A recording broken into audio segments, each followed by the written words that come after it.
Hello, I'm John Brink, and we are podcasting on the Brink from downtown Prince George, British Columbia, Canada. And Prince George is about 500 miles north of Vancouver, and I call it the capital of northern British Columbia. Today we have a podcast that is in the category of BC forest industry and transition, and we have a very, very interesting guest. It is Bob Brash. Bob is the CEO of the Truck Loggers Association. He's an RPF, a registered professional forester, as well as an MBA. Welcome to my show, Bob. Well, thanks for the opportunity to chat today, John. Appreciate it. So, the forest industry is a bit of a challenge, to put it mildly, right now in British Columbia. And again, I've been in the forest industry. I came to BC in 1965, pretty much right away to northern British Columbia, and started working in a sawmill here as a cleanout man, and then kind of worked my way up. So I pretty much saw it all over the last 60 years. You have spent a lot of times in the industry as well. I believe you were on the board of directors of the Truck Loggers Association for at least 10 years, and now obviously you're the CEO. So tell us a little bit about your background in the industry and in the industry in a general sense. Well, in a slightly different way, I can almost compete with you for how long I've been in the industry, because actually I'm a BC boy, been here the whole time. My dad was actually in the Forest Service, so I grew up in the forest sector one way or another. And so lived in way too many locations in BC, both, when I was moving around with the parents and then professionally myself. And I've, God, I think the first summer job I had was 14 years old in the forest sector, and been going ever since. So, got to do the math here, 47 years, something like that. So I've been around for a while also, and flirted in government for quite a while, and then private sector, and then with First Nations, and now with the truck loggers. Very amazing experience, because you've seen it all as well. And, so to get right to the core of it, like if I look at the industry, and I've been in business with my company, the Brink Group of Companies, being a value-added manufacturer, but also being very close to the forest industry and the primaries. Obviously, I was also a board member of COFI for about 30 years, and then on their board of directors for about 25 years, and then I was the vice chair of COFI for 4 years. I resigned in April from COFI, but I've been with the industry for a long time, and during that period, I've seen probably 7 or 8 different downturns, because which is all part of the industry. And then in 2007 to 2009, I thought that was probably the worst of all, being a recession edging on a depression. But the worst was yet to come. And obviously we're right still in the middle of all of that. So what is your experience in terms of all the downturns and seeing the tough times? I believe that right now, the industry in British Columbia collectively, the coast as well as the interior, are probably going through the worst period that we have encountered. Yeah, I think we've all during our careers experienced the up and downs of the market. And, I wasn't quite in the same way you were involved in the value-add industry, but we did a lot of custom cutting, and a couple of companies I worked for, and grew those into pretty successful programs. And so, the markets go up and down. They always do, and that's kind of the business we're all used to dealing with in this sector. This time, I think I'd like to say this is probably the highest amount of change legislatively and policy-wise that I've seen in my career at any one time. We've obviously seen tons of changes in terms of forest management in BC over the decades, but this sort of issue we're dealing with right now, sure, there's some market conditions that aren't so hot right now. We all get that. But I think it's a bit more fundamental these days, and I think that's even what you're hinting at. The amount of policy changes that are happening, the sort of degree of change that's being envisioned, and the impacts upon the day-to-day loggers out there, the folks like you that are getting lumber supply from the loggers and licensees. I think this is a little more fundamental and a little more problematic, to be honest. Yeah, like the Truck Loggers Association is mainly an association of independent loggers, mainly coastal region. Is that correct? And they are independent, and it's a very proactive association. Annual conventions are very, very popular. A lot of people are watching the independent truck loggers in terms of having influence in the province of British Columbia. Yeah, I mean, we've been around for a while. I mean, I think we're at 79 years now that the Truck Loggers has been around. The name's a bit of a misnomer. That's the name that started with. But really now, as you said, we represent independent loggers, subcontractors, lots of suppliers, lots of service folks for the industry. We even got about 15 or 18 community members that are part of our organization. And then our members do work. Some have small licenses. Some are quite active in the timber sale program. So it's a real diverse group of people. And yeah, we obviously take the attitude as an organization that, when we all do better, like when the tide rises, all the boats rise. And that's kind of the attitude we've been taking a lot lately in terms of there's a lot of change happening. And we're basically sort of, sticking our nose into just about everything these days because we're concerned about the direction things are going. So you might have heard some of our ads on social media and ads on the radio and things like that, because we're trying to get the message out that loggers in the forest sector isn't too bad. So, yeah, in particular, if I look at the industry in British Columbia in particular, distinctly different and similar in a way, but the coast again is different from the interior in terms of species, the makeup of the industry, but equally affected by changes to policy. And I kind of think, at least from my perspective, that one of the challenges that we have, and I love British Columbia, I love Canada, and obviously this is the best place in the world to live, in my opinion. I love the industry and have a passion for the industry. But what we do in British Columbia is every 4 years we have an election, and we go either to the right side or we go to the left side, and then we start looking at forest policy and we're making changes, and then we get a minister of forest, and then midterm, usually they change the different ministers in the different portfolios. It could well happen that by the time they figure out where the washroom is, where they hang their coat, then we have a new one again. And that makes it somewhat difficult because that the forest industry is critical to have long-term strategic policy, because that's what the industry is, that we have to have sustainable yield in the longer term.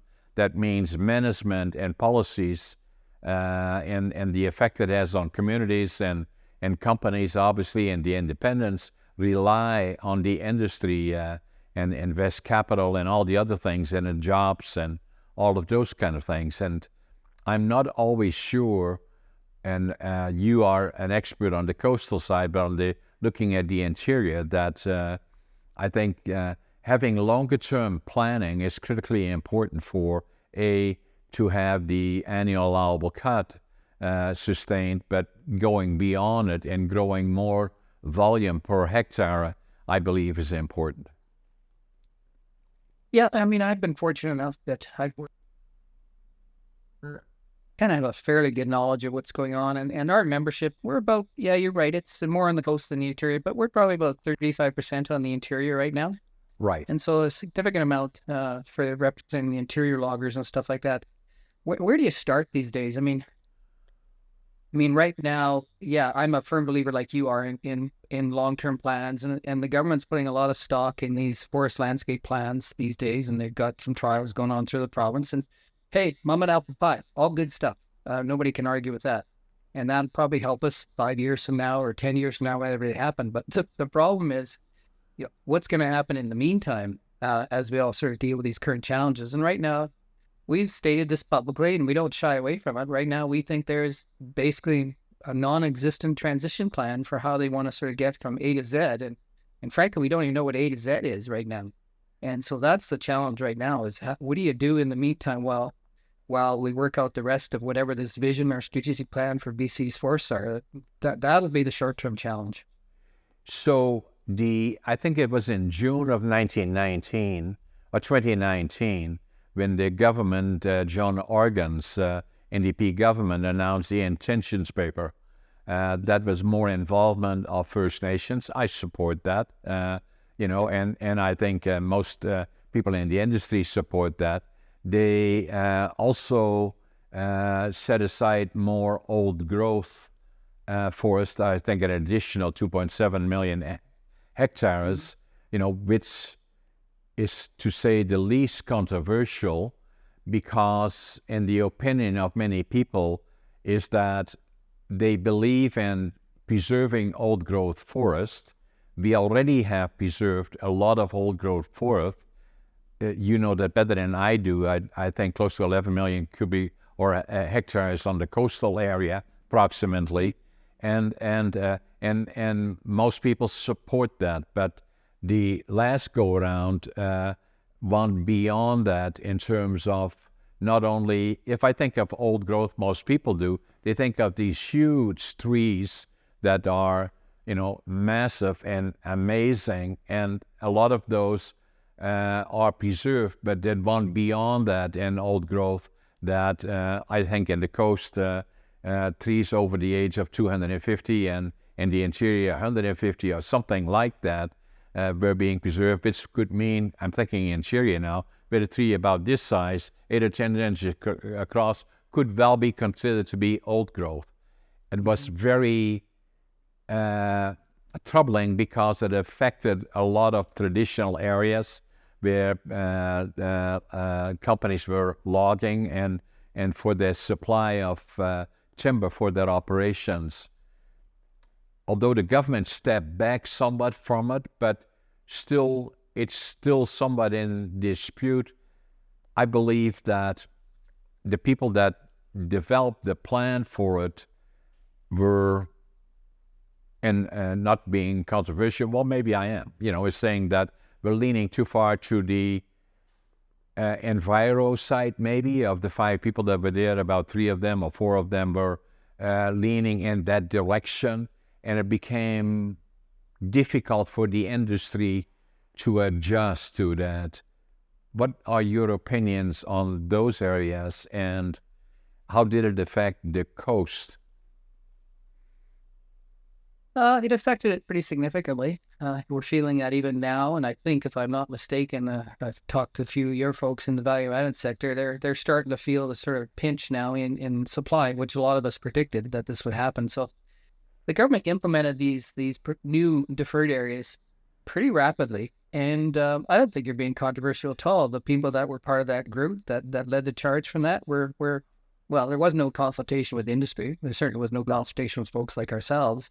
Right. And not only do you have the outright protected areas that are sitting there, the deferred areas, but then you have the sort of domino effect of all the areas adjacent to that all of a sudden become more problematic. And then you have the further compounding issue that when you go into a drainage, it's economics 101. All of a sudden you've got less volume and more road to build for less volume, and all of a sudden your overhead costs go up, your logging costs go up, so you become even less competitive.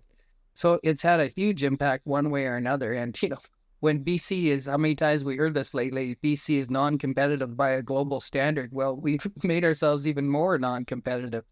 So how's this all going to end? And, back to some of your comments about old growth. I mean, let's face it, there's a lot of people out there, environmental type groups, not all, some environmental groups are great to deal with. There's some environmental groups out there that, they've never seen a stuff that they like, and they just as soon shut us all down. And those are the problematic ones to deal with. And this vision of old growth on the coast and the interior, but, I'm sure you've driven through Cathedral Grove on the way to Port Alberni. Yeah. That's what their vision is of old growth, a lot of folks. Exactly. And that's the farthest thing from the truth. Exactly. But even on the coast or in the interior, we got this conflicting vision of what we're supposed to do. And I'll give you a little example. I found it humorous, but not in a good way. So you've got all the people talking about we've got to create all this more old growth in the interior. 150 years old, I think. And the fire history, a lot of, other than the wet belts, the fire history in the interior is not for a bunch of old growth stands at 150 years old. That's not the way it was naturally. Exactly. And so you've got that on one side, and government and some environmental groups professing we have to protect all these areas. And then on the other hand, while we had the fire season this year, there was the spokesman for the Wildlife Service of BC on the line, and they were talking on the radio about how much the fuel loads increased in all these older stands that we've protected so well over the decades from fire, and that's caused the sort of impact of the fire and severities of fire. So you got absolutely contradicting messages that are happening out there right now. And back to what's the vision for the BC's forests, and frankly, I'm not sure if I know what it is right now, at least from the government perspective.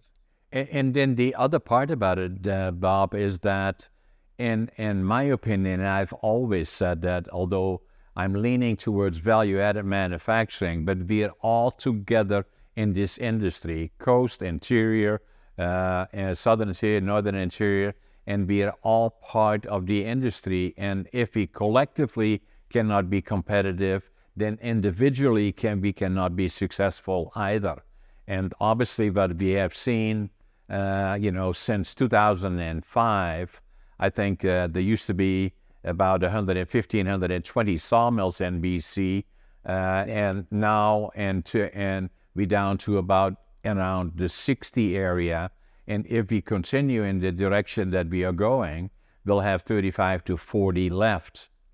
Yeah. Which means that I usually say for every 5 sawmills that go down, and a pulp mill, paper mill will shut down, and then it also affects pellet plants. Yeah. And then the other part, again coming back to the intentions paper, is being First Nations, and then obviously changes to the old growth and growing value-added manufacturing. It hasn't happened.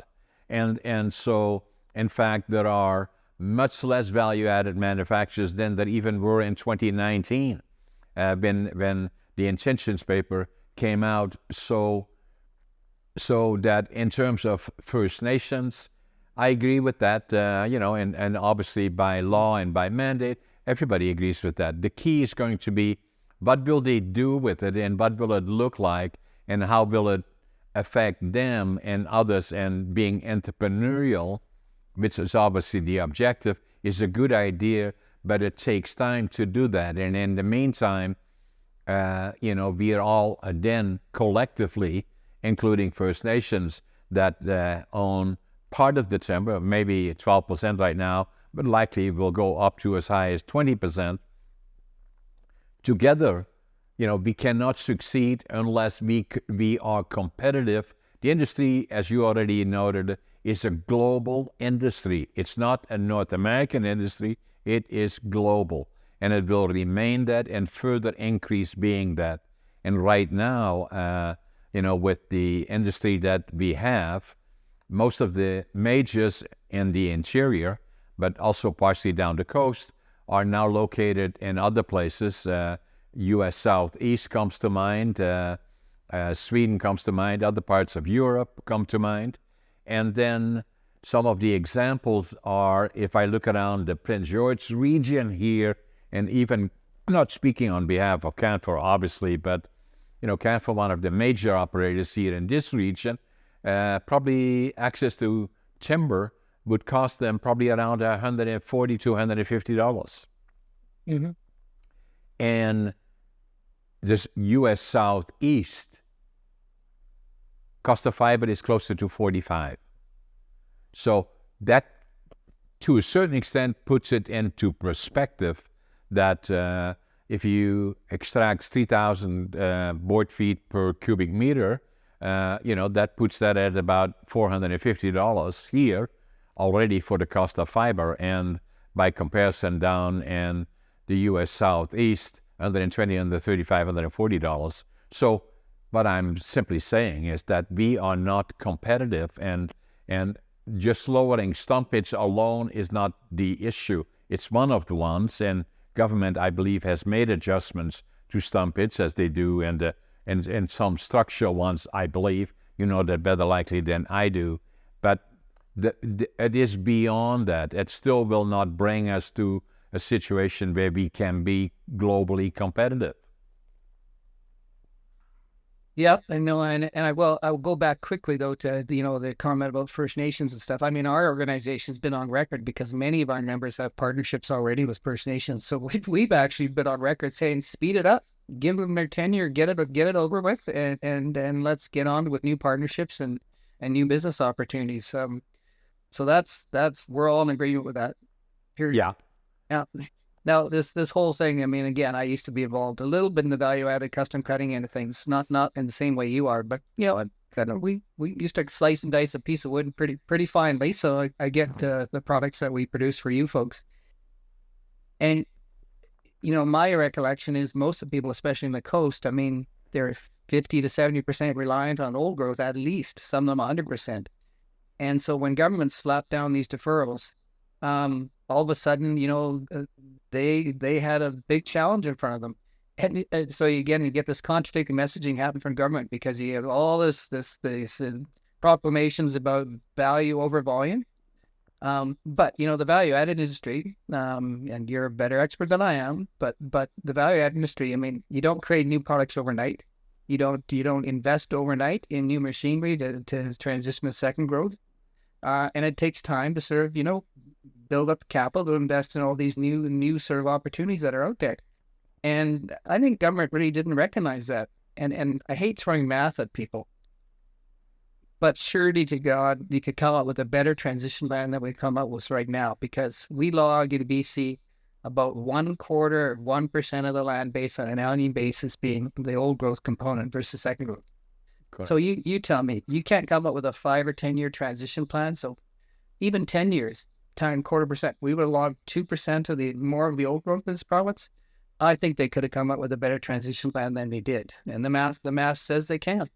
So why is this that we don't seem, because there is nothing magic about it, the information is readily available. Who is pushing the other direction that, that will result in that no one is going to benefit? No one.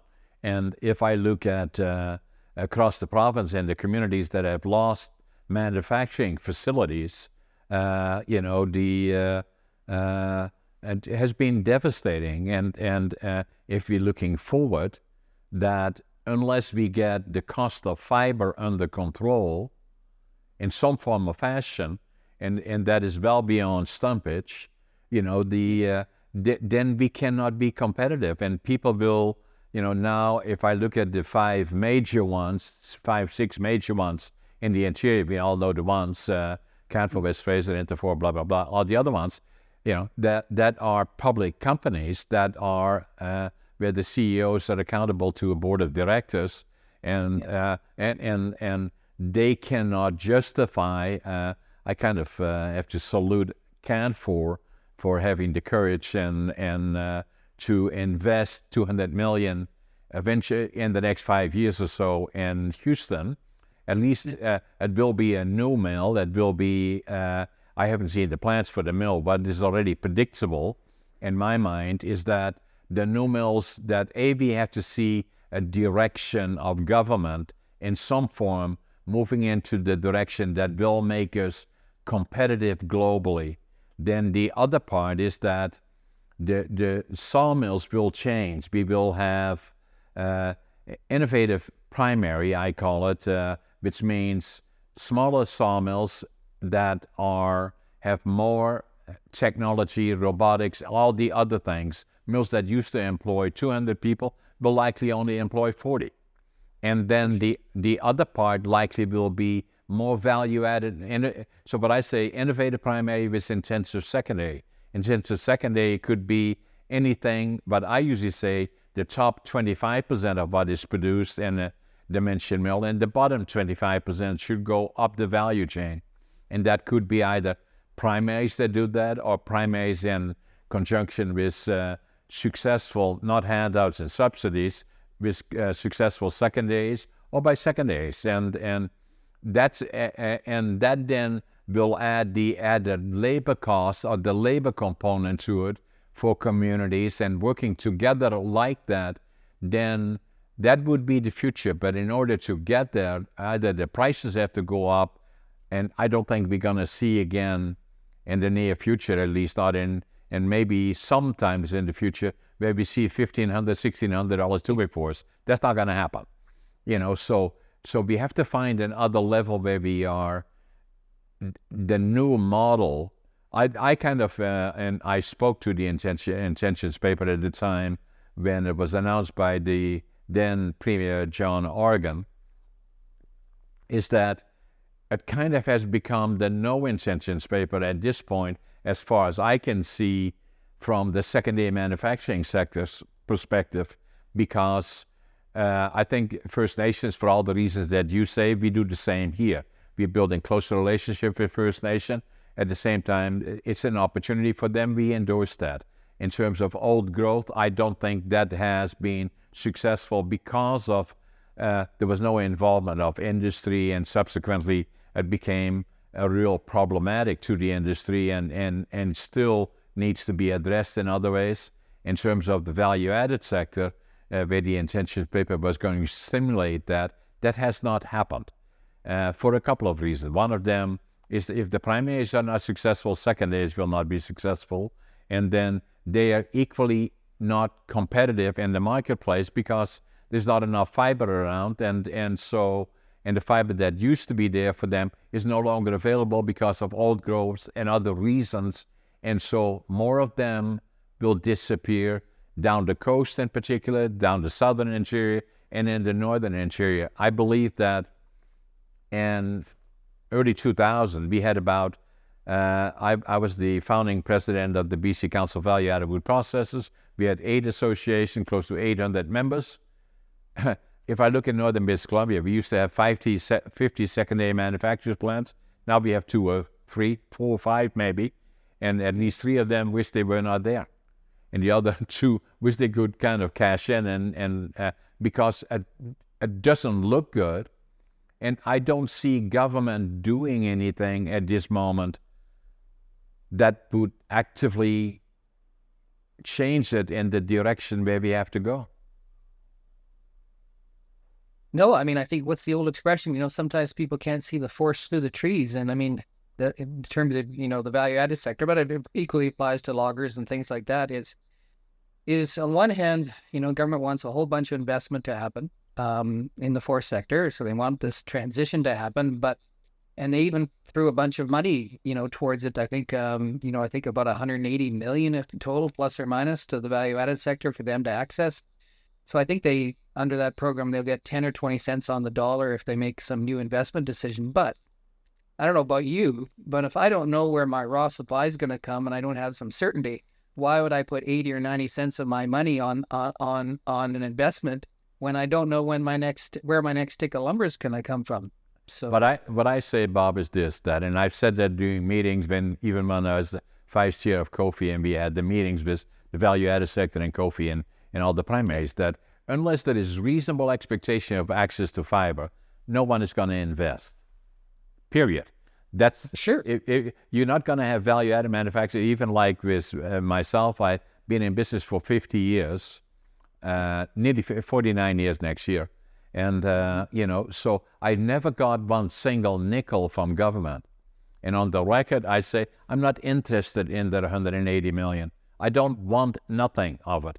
I simply want to make our industry competitive so that we can be competitive with that industry. And so to stay in business with the niche market that we have is trying to stay in business, and that's all we're doing.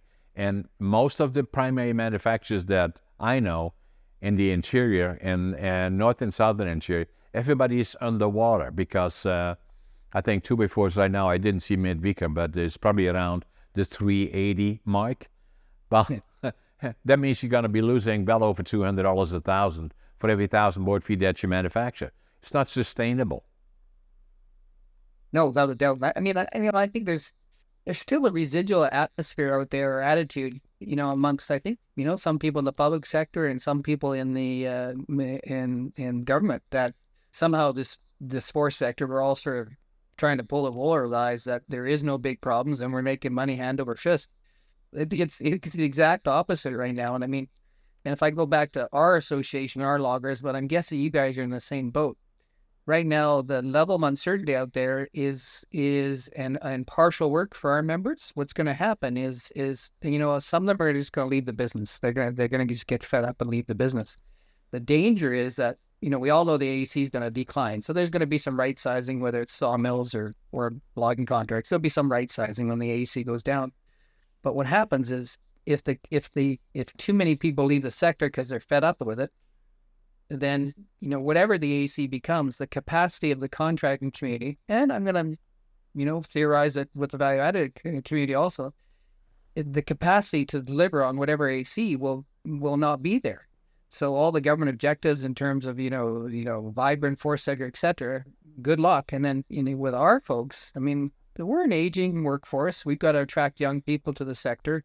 And that's a bit of a challenge. How many people want to get up at 4 a.m. to go down a logging road to work in the morning? Exactly. And the messaging from government hasn't exactly been encouraging about the forest sector lately. So, that doesn't help either. So once they leave the sector, good luck getting them ever back. Or it'll take decades to get back to the capacity needed to deliver the AEC. So that's the danger we're sort of in right now. And then having said all that, you and I could talk, at length of all the benefits of wood versus any other sort of sustainable and non-sustainable building materials out there. Wood beats just about everything on all fronts. So we've got this, totally contradicting messaging going on. And again, back to the beginning, what is the vision for this BC forest sector? I'm not sure I know what it is yet.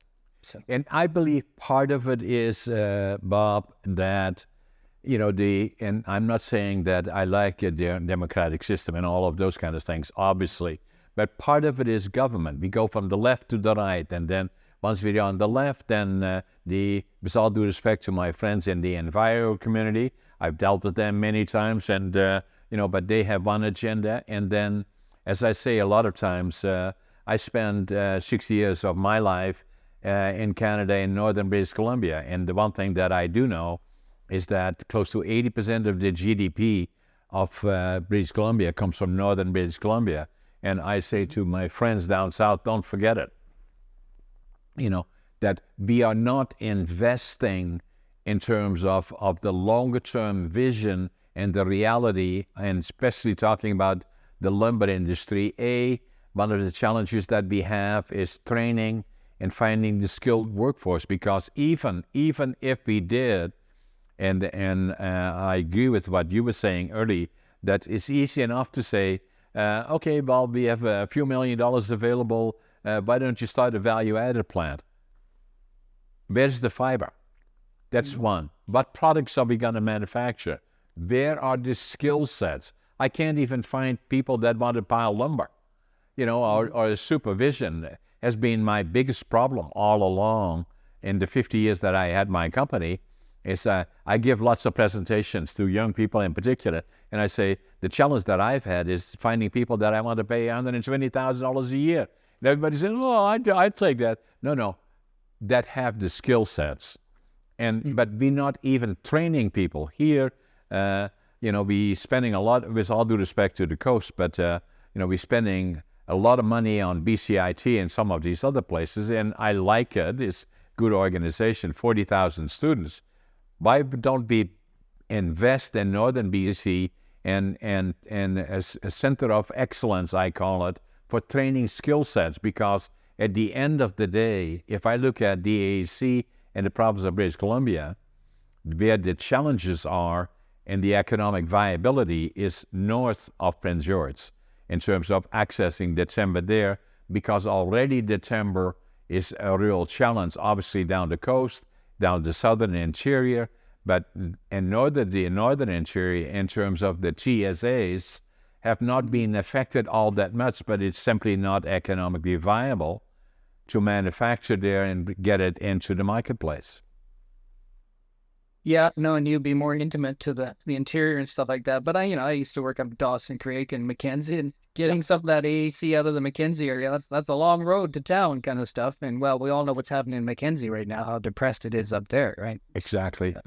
But to a certain extent, it's the same in, Fort Nelson, Fort St. John, Chetwynd, Mackenzie, Prince George, Fraser Lake, Vanderhoof, Houston, Burns Lake. You can go on and on and on and on. And what is frustrating that I see government, and I'm not beating, I'm apolitical, so I'm not beating them up on anything, but with the intentions paper, I thought that we would go into a new direction, and I kind of look at it now like the no intentions paper. Like we are not addressing the critical part of how do we make this industry viable and competitive on a global basis, because other than Jamie Patterson and Canfor investing $200 million in a new mill, which I think is great, but it will not be what was there before. It will be much smaller, and it will, I think they figure that it will cut about 350 million board feet annually, which is still sizable, but about half or 1/3 of what it used to be. And it will probably employ 50 or 60 people. And so it does not have the same effect on employment. But the key to it is to, again, look at ways of how can we become competitive, and how do we stimulate investment in a generation of new sawmills that make new products for new markets, and combining that with First Nations and a viable secondary manufacturing sector. No handouts, no subsidies. And every time I hear now that there is investment in value-added manufacturing, all it talks about is handouts and subsidies. And I don't want them. I don't want them to give me a nickel, nothing. Just give me reasonable access to fiber at market prices, so. Well, like I said, sometimes, the forest through the trees, that is the fundamental thing that any of us need, is certainty and access to fiber. All the rest is, well, it's fluff, to be honest. Yeah. So, I mean, where do you start? I mean, we need this, I'm like a broken record. We need this vision for where the forest sector needs to go. We need a better transition plan. If you looked at the old growth strategic review report that came out, there were 14 recommendations. Yeah. I think recommendation 13 and 14 had something to do with a reasonable transition plan for the sector and communities.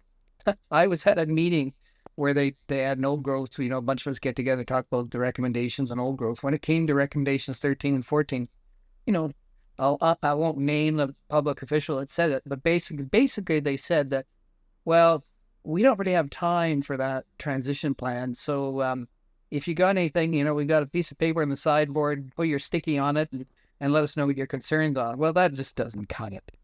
We've got to have a better transition plan. Exactly. And yeah. Now I don't know how we're going to get there, to be honest. I mean, that's the challenge right now. I mean, I'm involved in a group right now that the government recently reestablished and diversified called the Pacific or Provincial Forestry Forum. And we've only had one in-person meeting. We'll have another one this fall. And I think one of the objectives for that is to sort of put together some kind of roadmap or vision for the forest sector. But, the tail will be in the tape, right? In terms of how it goes and how those discussions happen over the next few months. It'll be a challenge. I'm somewhat like you. I've been involved in the industry. I've, been the founding president of the BC Council of Value-Added Wood Processors. I'm being on the board of COFI, a COFI member for nearly 40 years, on the board for about 30 years, blah, blah, blah, and on and on. I've been involved in all of that and made recommendations, balanced ones, that there's a lot of thought into it, send them to the Minister of Forest and the Premier of the province. Don't get as much as, thank you very much for your document, we will look at it, do something, not even an answer.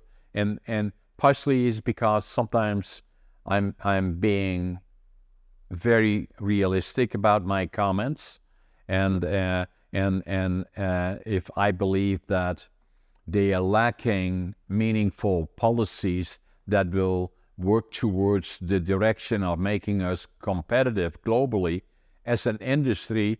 Some of them take offense to that, and that's maybe why they don't respond to that. That's fine, but in any event, I don't want their money. I simply want to see a healthy industry. Now, next year likely we'll have another election again, and I'm not sure what's going to happen, but whatever happens, it likely will mean that we have then another premier in another, maybe same party, I don't know, whatever, and another minister of forest, and then 2 years after that, they're going to switch over. There is no consistency. That's basically what I'm saying, Bob. Your organization, your members have to look forward and saying, where do we go from here? 5, 10, 15, 20, especially in the forest industry, where we're looking at 50, 60 years ahead. Well, yeah, and I mean, for you got the same issues we have to deal with. I mean, a logger looks at a new piece of equipment, it's $700,000, $1 million. Those are, it's not pocket change. Those are big investments and stuff like that. And I mean, I remember tracking back at competitiveness. I remember tracking while I was in the private sector. Both I even call working for the First Nations the private sector, because we started a forest company from scratch. So over a 20-year period or so, I track costs. In the logging component, the cost of running the yard, or cost of trucking, cost of everything. And all those costs, they basically went up, with inflation for the most part. Yeah. What's happened though over the last, 15, 20 years is all the extra costs on top of just the day-to-day costs of logging that have gone up, I would say exponentially compared to the costs of actual logging. And that's the challenge, is back to our competitiveness. How do we ratchet that back? Because right now, I mean, I'm not sure if you have to deal with it directly, but it takes years on average from the start to finish when you actually first look at logging area, by the time you go through all the assessments, all the referrals, all the consultation, before you actually get a cutting permit in your hand. Exactly. That's very problematic, and where they're all talking about getting these forest landscape plans done. And again, we talked earlier, that's great. We think it's great. But what do you do in the 5 or 10-year period it's going to take to do those landscape plans, and probably longer in some parts of the province, because that's just for the first ones. So, there's some challenges, and I can't help but comment on innovation. I mean, we've got to look a little inwardly as an industry too. I mean, I think there's probably times we could be a little more innovative in our forest practices, and in some areas, handle them with a bit more sensitivity, a bit more kid gloves kind of stuff. And we don't have to do the, 15-hectare clear cut and stuff like that next to town, all those kind of things. So we can do things differently. Right. God, maybe we'll transition to a talk on wildfire mitigation in a second. But the problem we have with innovation is that, let's say we want to do something innovative, and our current stumpage system right now, it's always going to cost more to do something innovative. That's just the reality. But it's almost when you get to the appraisal level, when you sort of try to get the stumpage determined for an area, we basically are challenged on every time we sort of say it's going to cost you $10 a meter extra. Well, we can only give you $1 of cost kind of stuff. So what happens is most people just sort of default to the standard status quo. Exactly. And so there's got to be a whole attitudinal change, within the forest sector and within government. And the bureaucracy around it, right? Because, that has become a major, major problem as well.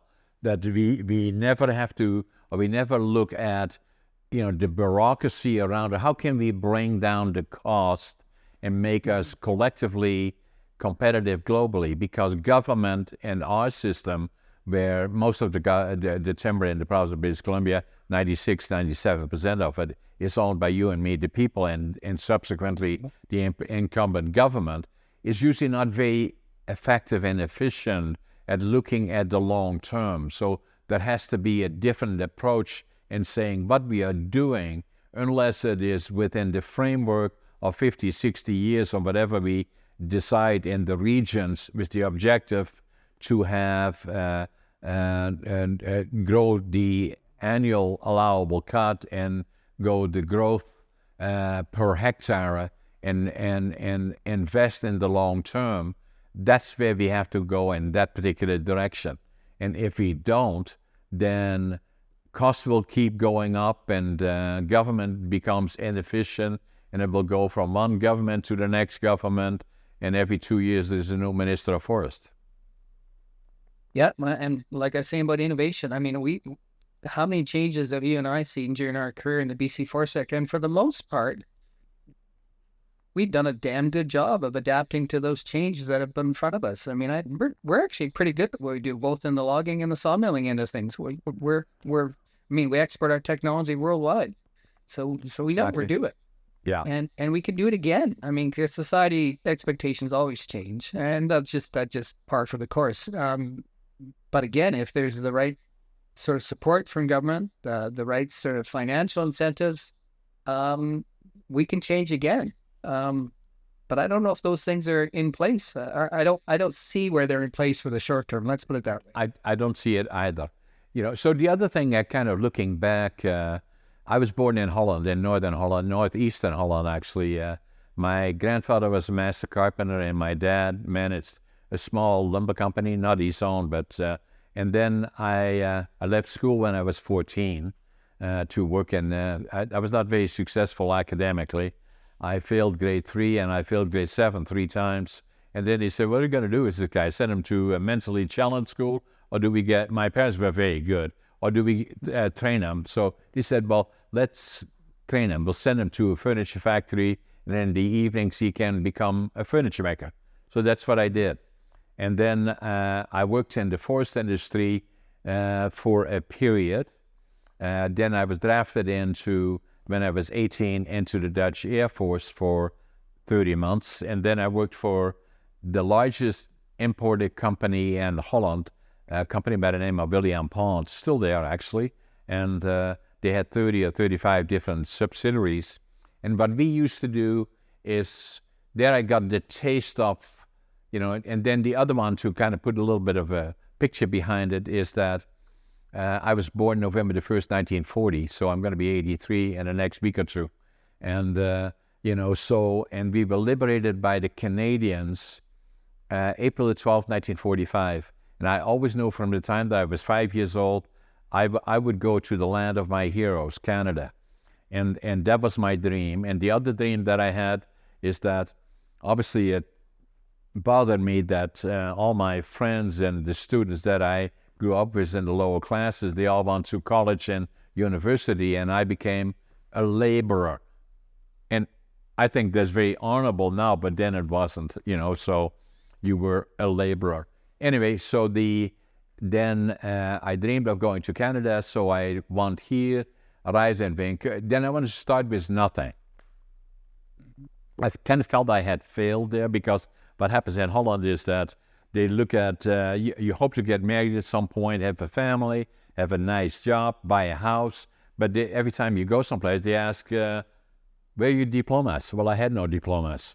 And so then when I came here, and I wanted to start with nothing and then build a lumber mill. And so by the time I got to Vancouver, I couldn't speak English, didn't know a soul, didn't have a job, and went to the immigration department. Fortunately, there was a German fellow there, and I could speak some German. I told him what I wanted to do. He said, Prince George, 1965. That's where you have to go. The building mills and pulp mills, that's where the opportunity. So that's what I did. I went to Prince George, and I came off the bus here, off the Greyhound, and I had my suitcase, 2 sets of clothes, 3 books, and I had $25.47. My employees made this for me, actually. But what I did have, attitude, I'm always find a positive. I avoid negative. I had the passion. I give it all that I got. I love what I'm doing, and work ethic.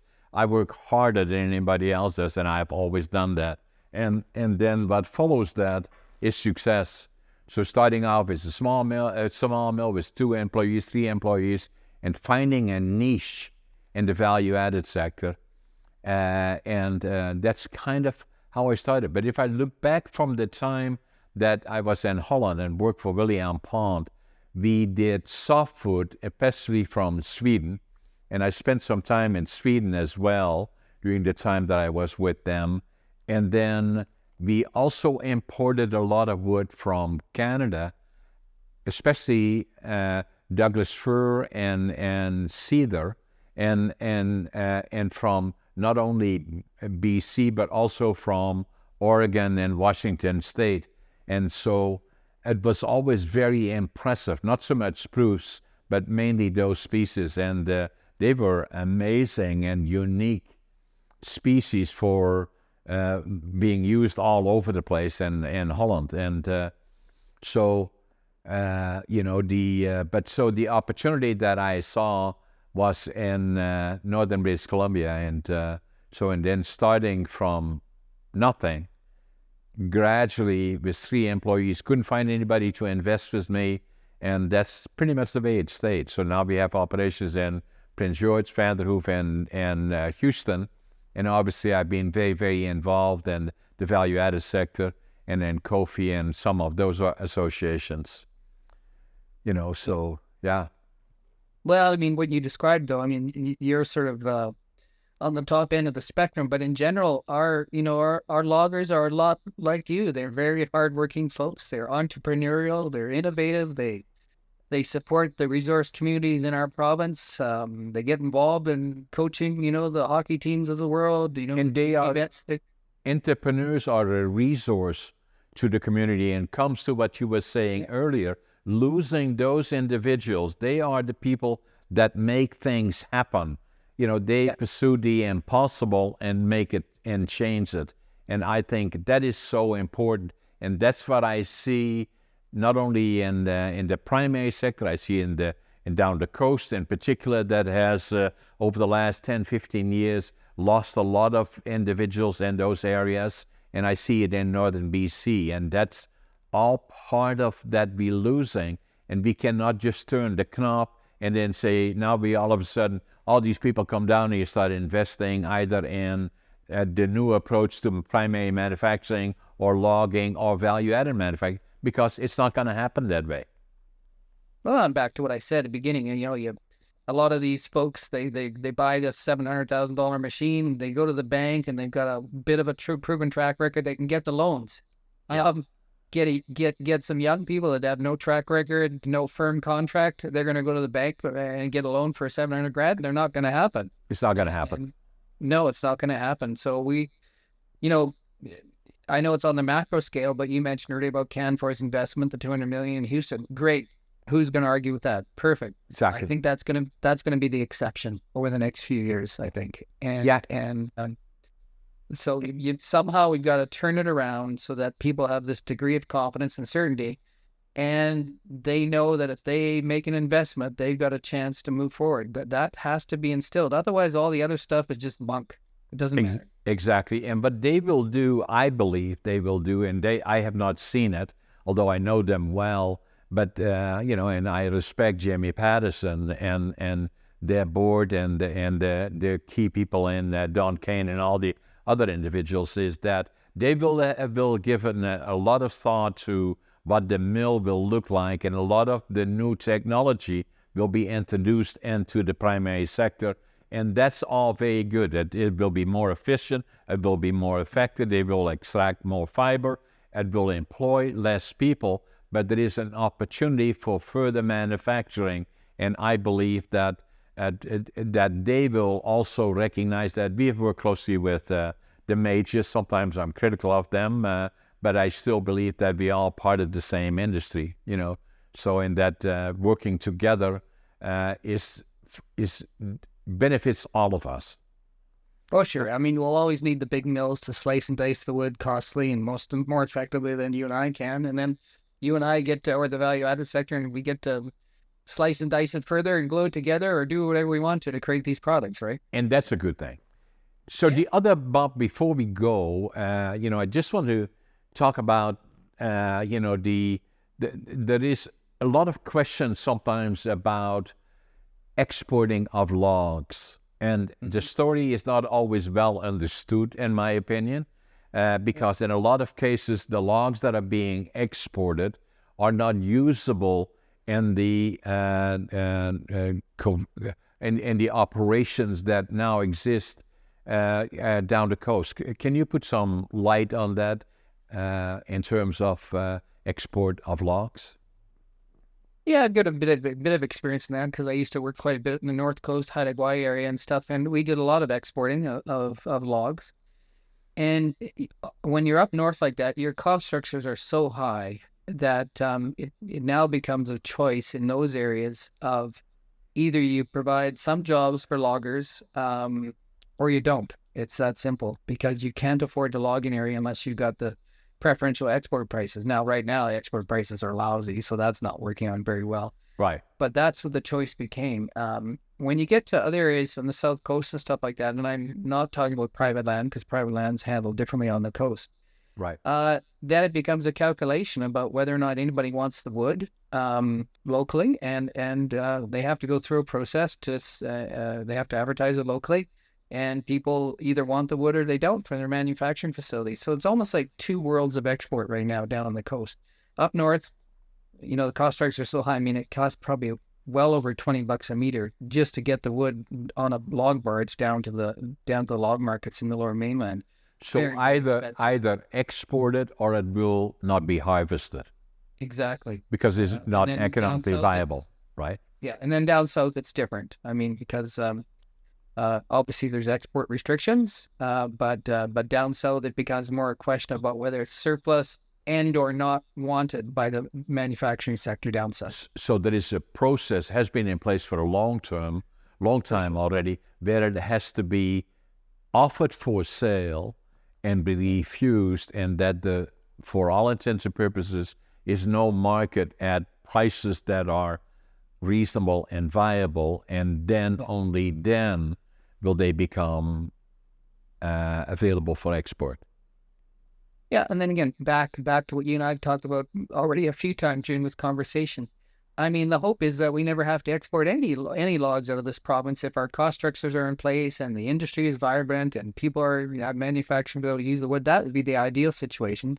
But the world's always got a little bit of gray. And up north, again, sometimes people and it's not like the whole profile log is exported. I mean, a lot of the wood still makes it down the coast from manufacturing facilities. So probably only 20 or 30% of your wood is exported, but that 20 or 30% is not wanted down south, and or nobody can pay the price for the wood, and that makes your operation the entire 100% viable all of a sudden, where if you didn't have that, it's not viable. So it's those are the choices people make.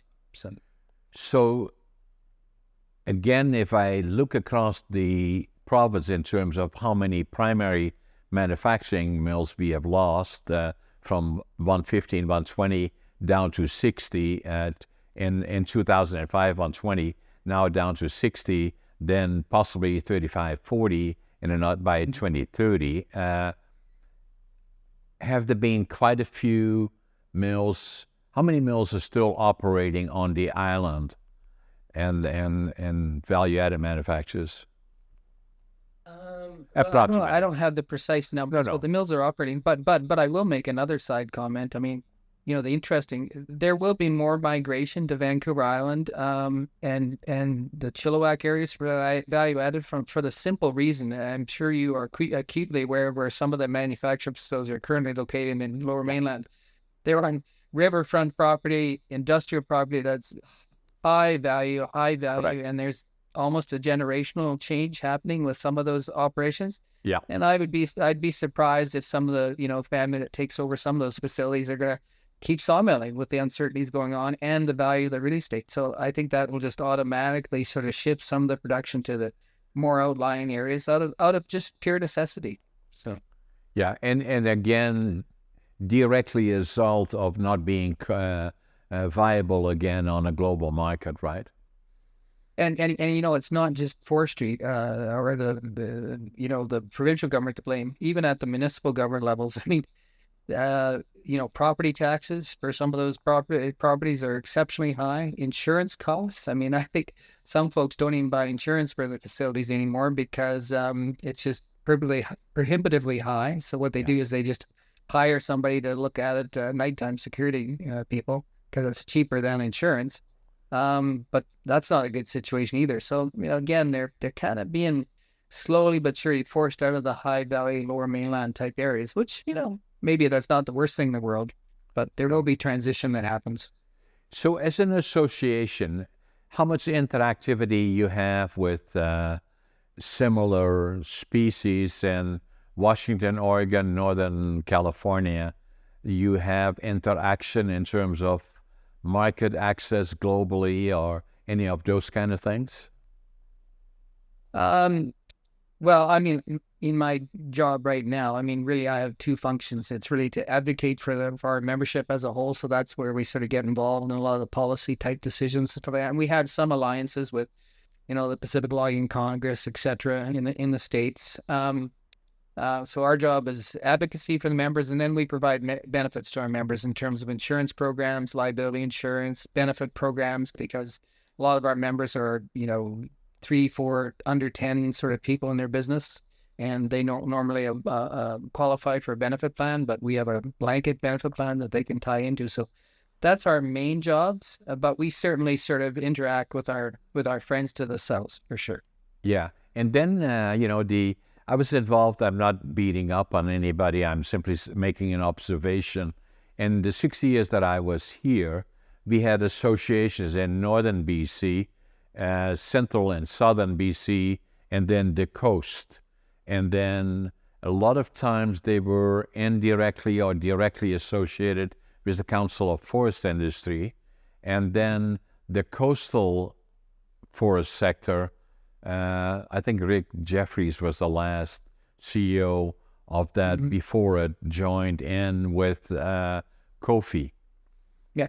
And what I sometimes felt is that because of the size, the issues of the different regions are so different that it became so dominated by the majors, the few majors, the big 3 or 4, and that the small, medium-sized companies would not really get the value that they, and I'm not being critical of Kofi, I'm simply saying that was my observation.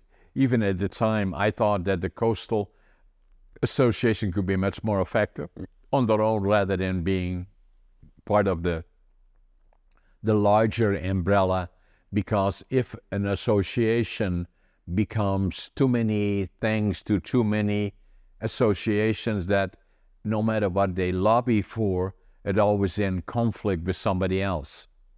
Are those some of the challenges you would have in your association, or you see that potentially in other groups that, they become so big, like Kofi? I was pretty much one of the few value-added manufacturers, but the same with duties and all of those kind of things. I kind of felt that a lot of times that we had difficulty representing all the sectors of our association.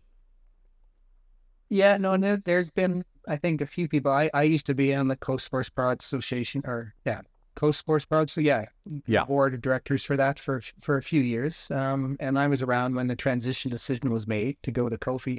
Right. I think there's some people that look at that with a bit of regret, to be honest.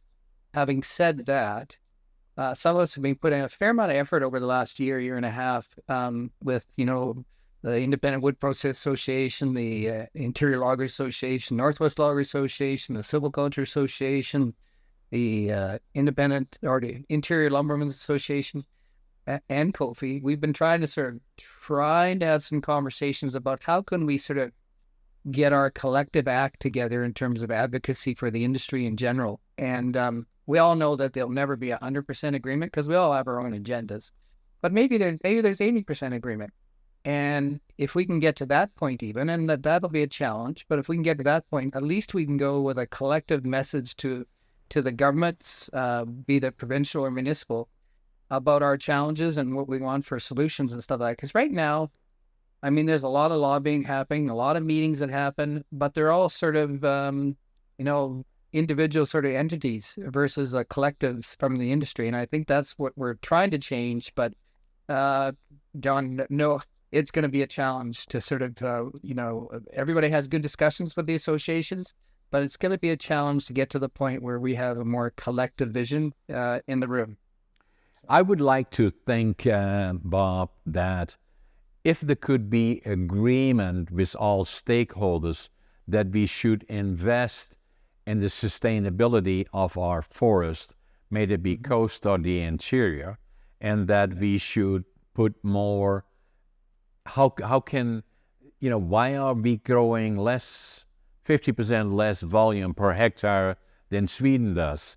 And it's because of thinning and those kind of things. And why, the examples of, we talked about it, the old growth policy direction, which was so biased to one objective, and I'm not beating up on the enviros, but it was.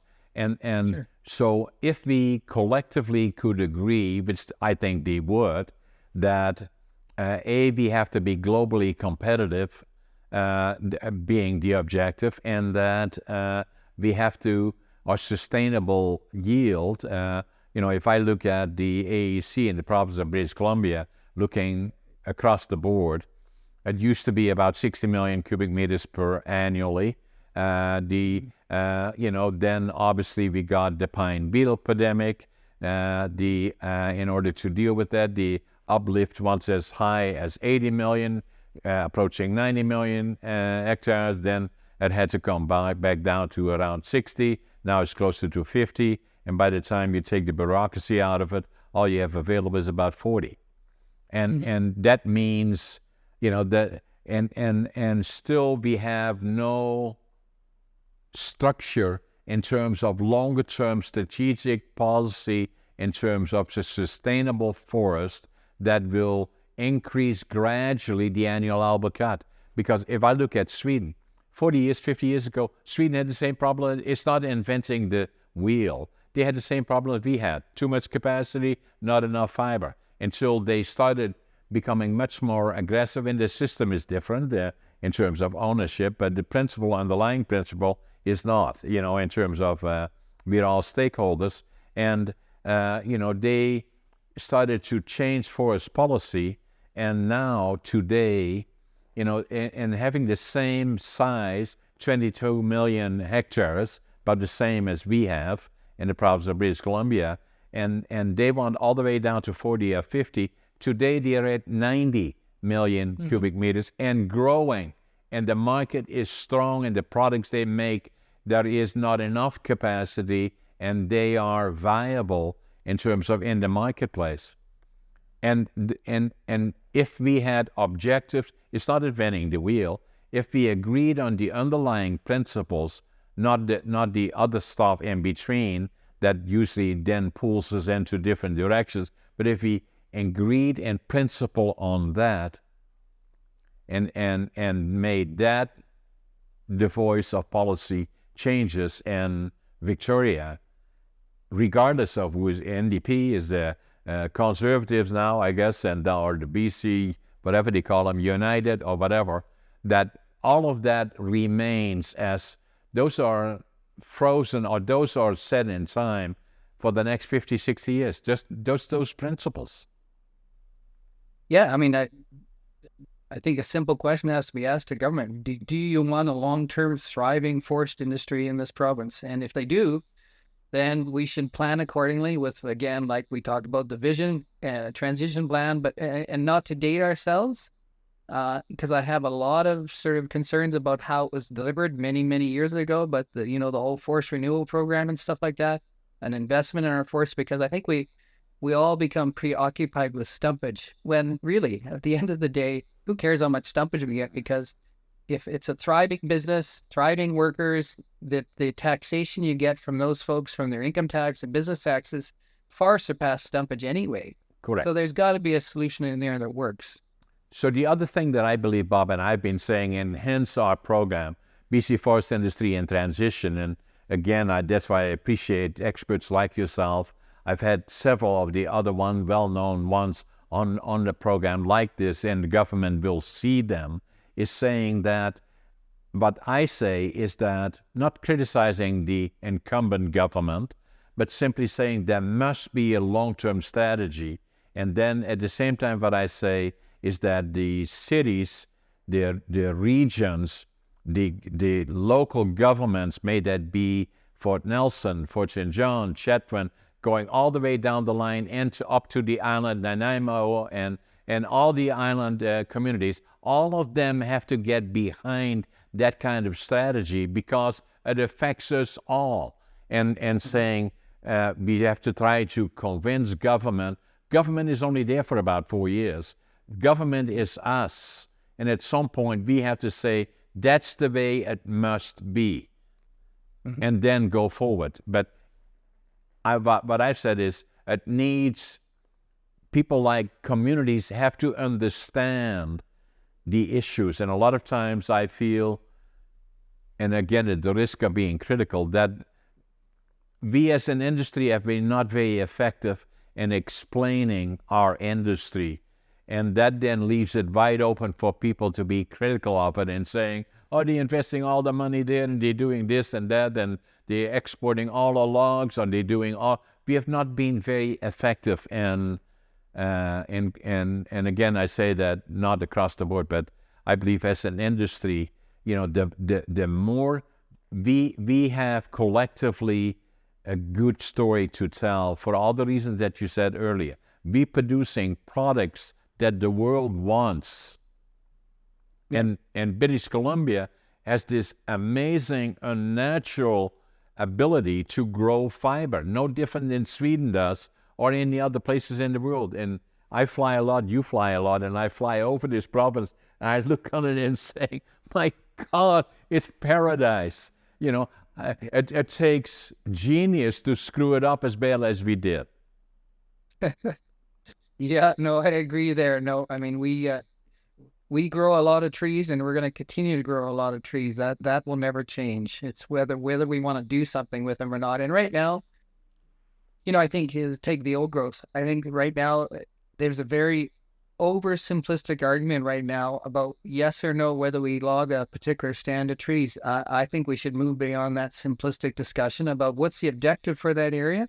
Exactly. And if it's biodiversity, if it's wildfire mitigation, those are much different objectives than just a yes or no decision on old growth. And we all know those stands, whether they're interior stands or coastal stands, if they're left in perpetuity to do nothing, especially near communities, all you're doing is escalating the wildfire risk over time. No question about that.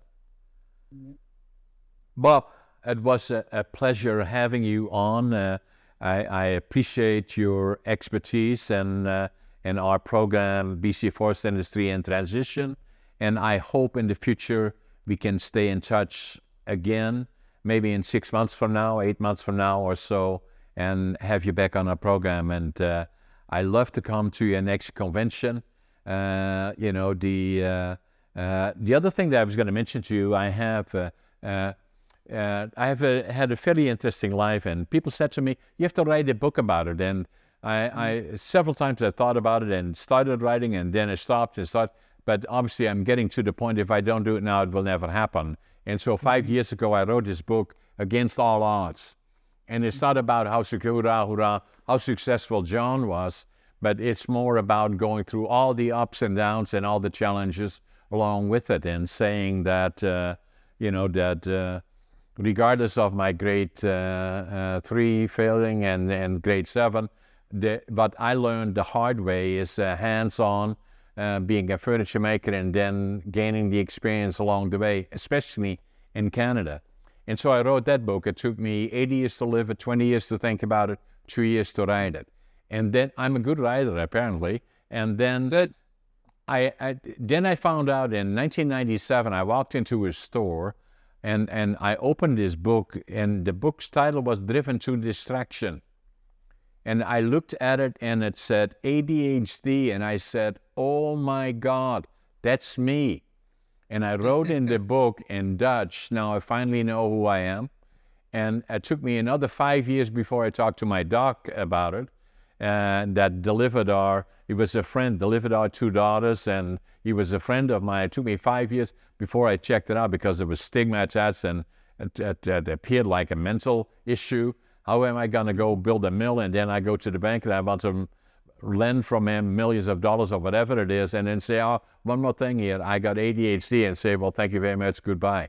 Anyway, so obviously then I went to my doc, and I got, after 5 years, and I got diagnosed as ADHD, and I call it a superpower. I could not have done what I did unless I had it. So I felt I should write a book about it. I did. ADHD Unlocked, and very popular. I didn't give you one, did I, in the past? No, you haven't sent me one yet, but I'm aware of the books you've written, so that's I'm great. gonna sign them and send them to all three of them. The other one that I did is Finding Your Passion, Living the Dream.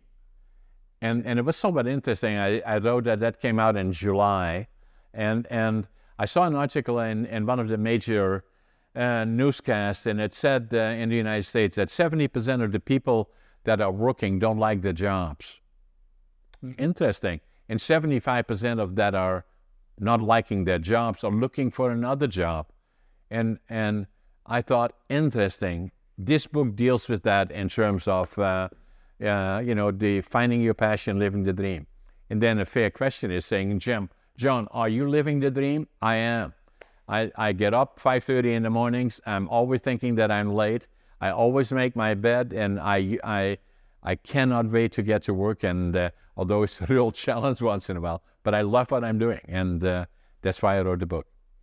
Well, I'm like you. I'm not one of the 75%. So I enjoy the sports sector. Always have. And you mentioned the convention, January 17th and 19th, coming up, and it always sells out. So if you're interested, anybody listening, yourself, John, register early because you get a discount if you register early. But we had to turn a few people away last year, and we've got the Premier and the Minister coming and lots of good speakers. So. Yeah, and if you need another good speaker that has a different opinion about some of the other things that sometimes are being brought forward about secondary manufacturing and what the industry should look like as we go in the future, feel free to ask me.